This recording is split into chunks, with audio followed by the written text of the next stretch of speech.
They want us to believe that Black power and Puerto Rican liberation were separate. But in New York, there was one man who proved, in fact, they were the same fight. Meet Felipe Luciano. Born in East Harlem in 1947, raised by his Puerto Rican mother after his father left. He grew up in poverty, in a neighborhood where Black and Puerto Rican kids were policed like enemies of the state. By his early 20s, he was radicalized. He co-founded The Last Poets, using spoken word to tear into racism and capitalism, in a style that was both sermon and street. But Felipe wasn't just a poet, he was an organizer too.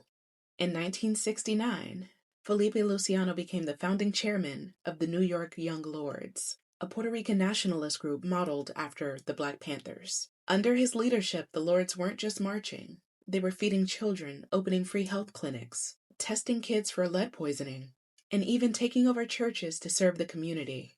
And Felipe built bridges, too.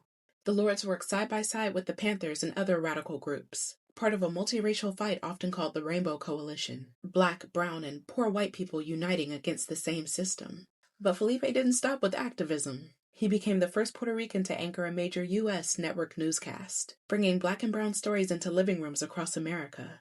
He used his poetry, his journalism, and his very presence on screen as a weapon, forcing America to look at people that it tried to erase. But he also faced pressure from the system and even from within. He was arrested during protests, surveilled by the FBI, targeted because the government knew that solidarity was dangerous. Still, Felipe's voice never disappeared. Felipe Luciano is living proof that liberation in America has always been interconnected. Puerto Ricans, Black Americans, Afro-Latins, we weren't fighting parallel battles, and we still aren't. We're fighting the same war on different fronts. His story shows us that art and politics don't just mix. They sustain each other. And movements without culture, they die.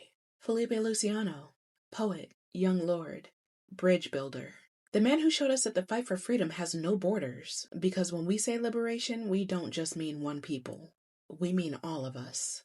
And he lived like he knew it. Say his name, Felipe Luciano.